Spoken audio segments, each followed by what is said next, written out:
ऐलान देख रहे हैं आप, और ये ऐलान किसी ऐसी वैसी साइट से नहीं है, कोई न्यूज़ की वेबसाइट, मीडिया हाउस वगैरह नहीं है। ये वेबसाइट जो है ये अमेरिका के डिपार्टमेंट ऑफ स्टेट की है। इसका मतलब ये है कि वहाँ की सरकार की तरफ से है। और आप एक चीज नोटिस करेंगे, इन्होंने लिखा है नया वीजा पॉलिसी, अमेरिका को पहले रखना है, चाइना को नहीं। चाइना के ऊपर आखिर ऐसा कौन सा गाज गिरा दिया है, और इस गाज के बाद चाइना भी बुरी तरीके से बौखलाया है। तो वहीं भारत से बातचीत के लिए डोनाल्ड ट्रंप ने एक बड़ा ही बढ़िया हथकंडा अपना रखा था, पर अचानक से अब भारत को जैकपॉट मिल गया है। जानेंगे जियोपॉलिटिक्स में क्या कुछ चल रहा है। हमेशा की तरह CIS न्यूज नेटवर्क के इस एपिसोड में जानने को मिलेगा बहुत कुछ। आइए जानते हैं इन खबरों को विस्तार से। कहा जाता है साल 2007-2013 के बीच चाइना के हैकर्स ये पूरी तरीके से लग गए थे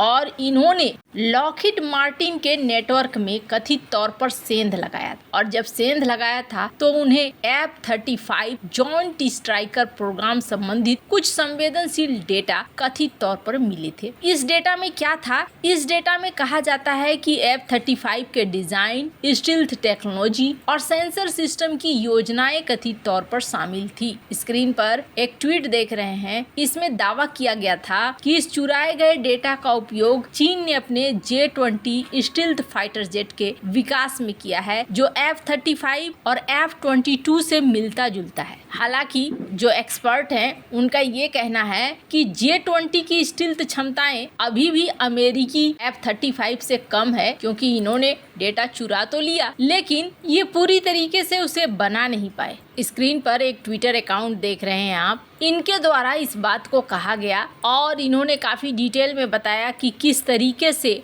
इन्होंने न सिर्फ F-35 बल्कि लॉकहीड मार्टिन का data, Raytheon missile guidance, NASA के space techs, chip design, nuclear missile sensor, Boeing C-17 data, Apple का सेल्फ ड्राइविंग कार की टेक्नोलॉजी, क्वालकॉम की चिप टेक्नोलॉजी, न्यूक्लियर रिएक्टर का डिजाइन, मोटोरोला रेडियो सिस्टम का design, Intel semiconductor processor, IBM software code, Cisco router code, ये सब इन्होंने दिखलाया है। अब इनकी बातों की पुष्टि आधिकारिक तौर पर नहीं की जा सकती है, लेकिन ये कहते हैं और इस तरह की बातें अमेरिका में चर्चा में हमेशा आती रहती है। अब ये जो इतना लंबा चौड़ा आप लिस्ट देख रहे हैं, इससे अमेरिका परेशान तो था ही। अब इस परेशानी के बीच में अमेरिका ने एक गजब का फैसला लिया है। मैंने जैसा कि आपको दिखलाया शुरुआत में ही कि अमेरिका की गवर्नमेंट की वेबसाइट ऐसा लिख रही है और इतने कड़े शब्दों में सीधे सीधे नाम ले रही है चाइना का। अब इन्होंने एक बड़ा फैसला लिया है। स्क्रीन पर मार्को रूबियो को देख सकते हैं आप। इन्होंने स्टेटमेंट दिया है कि हम चाइना के छात्रों को निकालेंगे और हम चाइना के उन छात्रों को जांच करेंगे जिनका संबंध कहीं ना कहीं CCP से है। CCP का मतलब हो गया चाइना की मेन पार्टी। अब इसके साथ ही चाइना के अंदर भी बवाल मचा। चाइना ने कहा कि ऐसे आप छात्रों के साथ कैसे कर सकते हैं, बहुत सारे ऐसे छात्र हैं जो पढ़ने के लिए गए हैं और वो वहाँ पर पढ़कर वापस आना चाहते हैं, अब उनकी डिग्री आधी रह जाएगी, बहुत सारी बातें हैं। तो यहाँ पर अमेरिका बहुत कड़े रूप में आ रहा है और अमेरिका का कहना है कि नहीं जी, इस मामले में हम एक्शन लेंगे। वैसे तो अगर संख्या की बात करें तो नंबर 1 पे भारत से छात्र पहुंचते हैं अमेरिका, लेकिन इन्होंने प्रतिबंध तो लगाया है सभी के लिए, जैसा कि मैंने आपको अपनी पिछली खबर में बताया था। और चाइना को लेकर ये बहुत ज्यादा मुखर है, एकदम साफ साफ ये चाइना का नाम ले रहे हैं। सिर्फ इतना ही नहीं, चाइना के छात्रों के ऊपर ही नहीं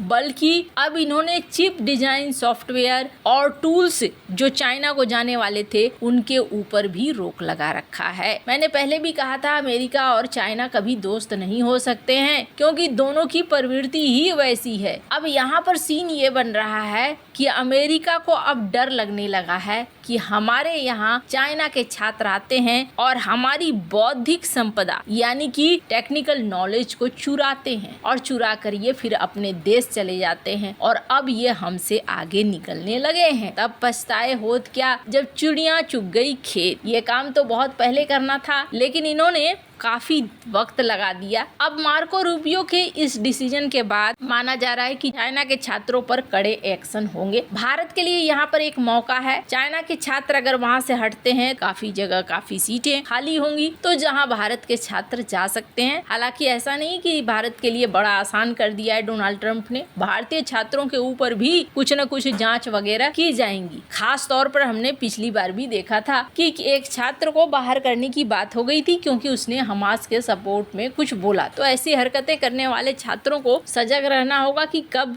निकाल कर बाहर फेंक दिया जाए। पर यहाँ एक तरफ चाइना के ऊपर अब अमेरिका का गुस्सा फूट रहा है, तो वहीं दूसरी तरफ एक और बड़ी चीज देखने को मिल रही है जो भारत के लिए बहुत ज्यादा फायदेमंद है। आपने एक चीज नोटिस करा होगा, बार बार भारत पाकिस्तान के लड़ाई के बाद से ही और जब से सीज फायर हुआ, डोनाल्ड ट्रंप एक बात रटे जा रहे थे कि मैंने दोनों देशों के बीच में युद्ध विराम कराया और मैंने उनसे कहा कि आपसे मैं व्यापार करना बंद कर दूंगा। तो उन्होंने मेरी बात मान ली और फिर उन्होंने यहाँ पर सीज फायर कर दिया। अब ये जो बातें हैं, यही बातें कोर्ट में भी कही गई। कौन से कोर्ट में? तो अमेरिका के कोर्ट में ट्रंप ने जो टैरिफ वगैरह लगाना शुरू किया, उसकी वजह से उनके देश के अंदर भी महंगाई बढ़ गई है और इस महंगाई को लेकर मामला कोर्ट तक पहुंच गया कि ये जो टैरिफ लगा रहे हैं, ये टैरिफ लगाने का तरीका गलत है। हालांकि जो व्यापारी हैं, व्यापारी संघ ज्यादा इस मामले को लेकर कोर्ट पर पहुंच गए कि ये कौन सी बात हुई, अगर इस तरीके से चलता रहा तो हम व्यापार कैसे करेंगे।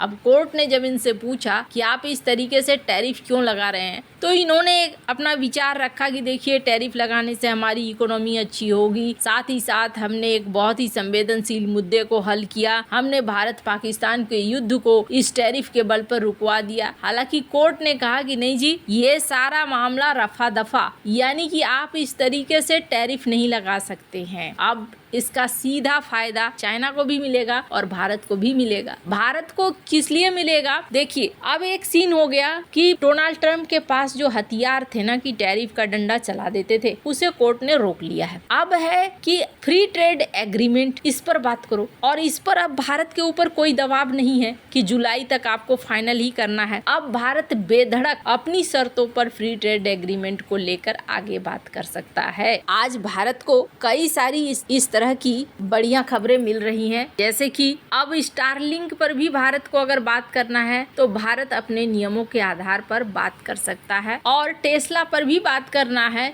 तो भी। और सबसे बड़ी चीज ये है कि अब फ्री ट्रेड एग्रीमेंट जो माना जा रहा है कि जून तक में फाइनल हो जाएगा, भारत के लिए आसान हो जाएगा इस फ्री ट्रेड एग्रीमेंट को करना। आपको क्या लगता है इन सब मामले में? आपकी क्या राय है? कमेंट कर जरूर बताएं। जल्द मिलते हैं अगली वीडियो में नई खबर के साथ।